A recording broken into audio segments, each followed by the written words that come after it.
The biggest takeaway is we have to have a viable plan for our state and federal partners. We can't put something together on hopes and wishes. At yesterday's special meeting, Flagler County Commission Chair Andy Dance acknowledged the board is at a pivotal crossroads as it considers how to fund a comprehensive beach management plan covering all 18 miles of the county's shoreline. A key goal of the meeting was to explore alternatives to the previously proposed half-cent sales tax. The only area of agreement regarding beach management everyone could give a thumbs up to is a plan must include the entire stretch of county beach. Funding remains elusive. We're going to have to put the different types of scenarios, whether we come back for a workshop and each of us has a working spreadsheet or send us a working spreadsheet that allows us to manipulate and put money from pockets into that. Dance says the numbers will need to go under the microscope. If there's a way to be able to integrate where those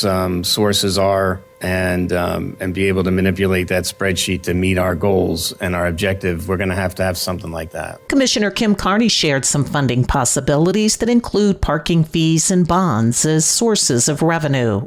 Everything is fluid, and I just don't know why we are so stuck in this one major number, or numbers actually, but that's where we are. That's what's going to make everybody feel better, is to come up with this $20 million.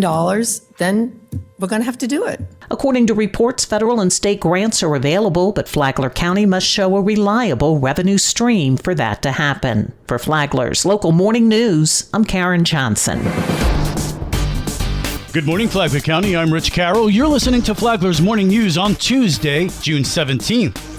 There's been a lot of Is Bull Creek coming back with a restaurant, and that's been ordered. When is that? It'll be done by March. Last week's Free for All Friday featured an update on the restoration project at Bull Creek Fish Camp in western Flagler County. You pass a bunch of beautiful farms down 2006. It dead ends into Bull Creek and Dead Lake, and it was beautiful, and it got flooded in the hurricane, and we were lucky enough I got lucky, I guess I should say, because we were going to put a little concession stand type thing back.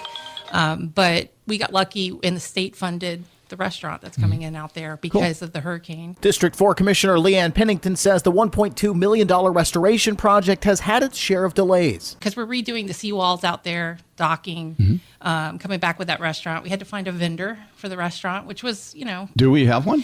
There is one that's been picked. The contract has not come. There was a process. Who is it? I can't tell you because just us, just Brian and me. McDonald's. It is a family out there. And it's kind of important. That was kind of like, I think, Miss Petito's reasoning was it's kind of important to have somebody that lives out there, that has a big family that can operate it. Pennington says the project will poise the fish camp for future expansion. The McCraney property, we had to buy. We were in the middle of buying that with environmentally sensitive land funds. So and there'll be RVs also? There is a long-term plan to turn that into, I think, 50 RV slots, widen up the parking lot because the fishing season's getting bigger and bigger. There's not enough parking for trucks and trailers out there.